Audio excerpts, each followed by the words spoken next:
We're trying now to a guest I have in studio, which I love when I have guests in studio because it's just much more fun than just on the phone. But we have a guest in studio. I first want to hold up and show you the book she wrote for our, I can't see which camera I'm looking at. Okay, this camera, there we go. This is the book I want to show you she wrote. Urge you to get it. It is called China RX, Exposing the Risks of America's Dependence on China for Medicine. I did not know until a mutual friend of ours called me to say, do you know about this business about China being the manufacturer of many, vital medicines that we use in America? I had never heard of the issue, but now I have, and now I'm sharing it with you. So first, Rosemary, welcome to the show. Debbie, thanks so much for having me today. So glad you're here. So let's just start with, I got it. This is, the title again of your book is about medicine made in China. So just to start with, very briefest, what is your medical, legal, writing background? Like, how'd you get involved in this issue? I've written a number of books in healthcare, Debbie, and it was time to write another one. And I wanted to write one that was of importance to our country and to our health. And I stumbled on this topic I knew nothing about our tremendous dependence on China for medicine. It's an untold story. It is an untold story. And even as we talked earlier today, I was realizing, I'm 90% of America at least has no idea. So let's just start with, how much of America's medicine is made in China? What are you writing about? Well, we're so dependent on China that if they shut the door on exports of products to the United States, our hospitals would have to shut down within a couple of months. Our pharmacy shelves would be empty. And it's not just us. China controls the global supply, especially of the core ingredients for medicines for the world. How did we get here? But let me just start with, why did this happen? This hasn't always been true. When did China gain this dominance in the manufacture of medicines and components that we use in America? It started slowly in the late 1980s, continued in the 1990s. And then when the U.S. signed a free trade deal with China in 2000 and China joined the WTO, the floodgates opened. And I document in China RX, it was absolutely stunning to put the pieces of the puzzle together. Once we opened free trade with China, that's when the last penicillin plant in the U.S. closed. We can't make penicillin anymore. It's when the last aspirin plant closed in the U.S. It's a total landslide in the loss of our ability to make so many of our basic medicines. So run through, if you would, you mentioned penicillin, antibiotics, and aspirin. What other kinds of drugs that we in America rely on are they making in China? For what medications or for what illnesses, what kind of medications? Well, sure. Well, today is the anniversary of the anthrax attacks. Remember, They happened on Capitol Hill, in media offices in New York City, and in post offices around the country. Well, turns out when the U.S. government needed to buy lots of doses of the antibiotic for exposure to anthrax, we don't make it here. They had to go to a company in Europe. I spoke to the CEO, and he had to get the core ingredients from a plant in China. Okay, the anthrax attack in America, we ultimately were reliant on China. That's right. For the content of the medication that made its way to us from Europe to America. That's correct. So if your child has an ear infection, and they're given an antibiotic, chances are the core ingredients came from China. For all the other infections that people get, the superbugs, last resort antibiotics. For Lyme disease, strep throat, it's absolutely stunning. It is absolutely stunning. I'm sitting here getting a little bit alarmed here. Okay, but so with respect to, so China makes these medications, and we obviously bring them here not directly from China manufacturers to the American hospitals, but they're going through American pharmaceutical companies. Is that right? Is that right? Well, China makes the core ingredients, and we know India is a big generic drug maker. It turns out India is also dependent on China for these ingredients, and they're in the generics we may buy, or American companies. They may have plants in China using the ingredients made there and sold here. It's really global. Even Europe is dependent on China. They're in the same situation as we are, Canada, Australia. It's quite concerning. It's concerning and honestly just kind of overwhelming. So are you able to ballpark what percent of the medications we buy in America have either manufactured in China or a component made there? Is it basically almost all of them? Where are we in this percentage-wise? About 80% of the key ingredients to make our basic medicines, mostly generics we're talking about. they come from China. 80% from China. Now, how many medicines does that actually turn into? That's why I've called for a whole of government review here in the U.S. to know exactly where we are vulnerable and most vulnerable so we can begin to fix it. Okay. Leaving aside the national security concern, which I do want to ask about in a moment, there must be some sense of concern of quality, concerns about quality of the either the components or the entire drug manufactured.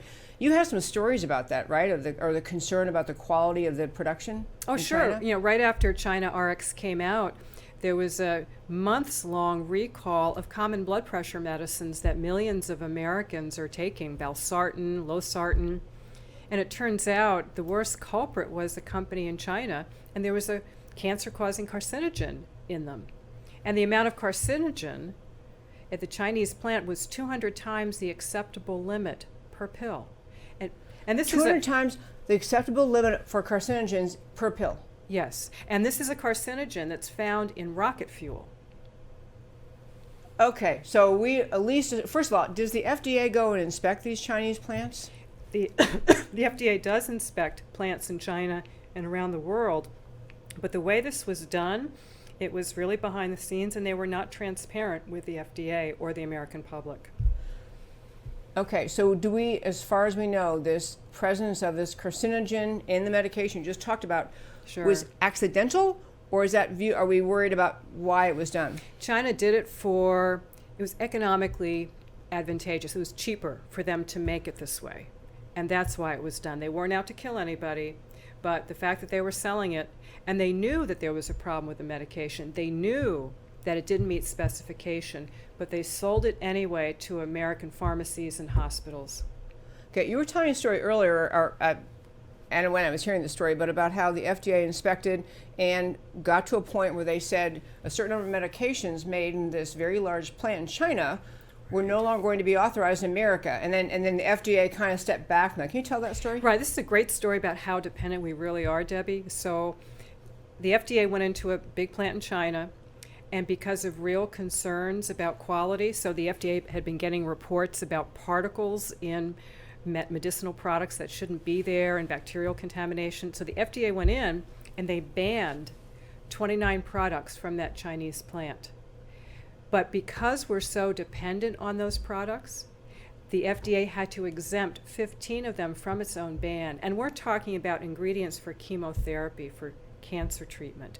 We're talking about antibiotics for treatment of infections. That's how dependent we are. So do most doctors realize this and not mention it to their patients? I mean, who knows this in America? Most doctors don't know, and there's no reason they should know, because it's been hidden from us, and certainly the public doesn't know. And that's why I'm so delighted to do this show today with you, to let the public know that this is a real problem for all of us, certainly for our national security as well as our health security and our health and well-being. Absolutely. You mentioned earlier off air that you were part of testifying before a U.S.-China commission in Washington just at the end of July of this year about this problem. First, roughly speaking, tell us what you were telling them and what their reaction was. Well, I said that these are the medicines taken by presidents and members of Congress, the military, our veterans. That'll wake them up. All of us. And, remember the anthrax attacks were in Capitol Hill. Yeah. And the core components now, we can't make those medicines anymore. So that was the first statement. And secondly, what we're talking about really are our generic drugs, which are 90% of the medicines we take. Sure. And we're losing our ability to make our own medicines. So you mentioned earlier about how much we don't make here anymore, and I think you actually said we can't make them here. We literally don't have the facilities open and available to just turn that, open the door and turn the machines back on and roll. We'd have to take some build-up time to be able to even begin to manufacture them here. Sure, if we wanted to make penicillin once again, it would take a couple years to build these very large plants and get the FDA to approve them. So it's not as if we can turn on the light switch and open up operations. It takes a long time. Back to what the doctors do and don't know. So the doctors don't know. The hospitals really have no way of knowing. But the pharmaceutical companies know. They know where they're buying their components from. So they would be a good place to start with to force them to disclose. What are you buying from where? Where do your medications come from? Isn't that currently, it seems like it should be something part of federal law that would already require them to do that. Well, there is some labeling law, but it gives the companies a pass they can put on their labels, well, distributed by, or our business office is here. They don't have to Our say. business office. Yeah. And when there was country of origin legislation introduced about 12 years ago in Congress, it was killed right off the bat. And I asked an industry person, well, why? And this person replied, well, the industry probably would think that it wouldn't be good for their business if their customers knew where it was coming from. Oh boy. So the pharmaceutical companies realized this would not play well in America. 95% of Americans don't trust medicine from China.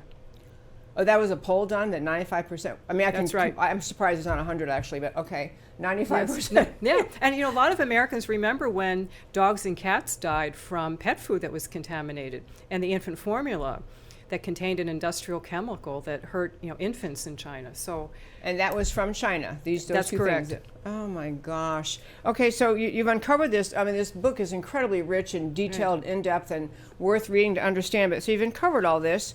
So where do we go from here? Now that you've discovered all this, what should be done about it? Well, the good news is that the hearing that you mentioned, the U.S.-China Economic and Security Review Commission, that really woke up Washington. The Department of Defense testified. And so now this is viewed as a national security issue, especially with what's going on with China. So that's real progress in a short amount of time, but we still have a lot of work to do. And I think engaging the public in understanding the situation we're in and what the public can do to try to force reform and bring some of it back home. Yeah, I want to get to what the public can do. I really do. But one last thing about this. You used the expression a national security issue, which the more I was hearing about this, before I even met you, the more I was hearing about it, I was realizing this is a national security issue. Can you lay out some of the reasons you say it's a national security issue? Well, sure. Just imagine our military is dependent on China for some of the components in the medicines it needs. Think of the 10,000 men and women on the aircraft carriers in the South China Sea. They're looking out across the water and they see that their adversaries are the ones supplying some of the essential ingredients for antibiotics and other really important medicines. That's probably not a good thing. Has China ever threatened about that they could withhold medications, or that they're in some way it make it dangerous for us? While writing China RX, one of the wonderful people I interviewed who has a lot of experience in this field said that yes, China has threatened the federal government in the past, not with any trade kerfuffle like we have now, has threatened the United States with shortages if the federal government didn't do what China wanted it to do. Do you know when that was, that threat? I mean, are we talking about recent It years? was about 12 years ago. 12 years ago. Okay. So, we've talked about China on the show many times. We've talked about the trade deals with them. We've talked about their repression and how Christians are persecuted there. We talked about their unwillingness to grant any kind of relief to the Hong Kong protesters who really don't want to have to deal with China.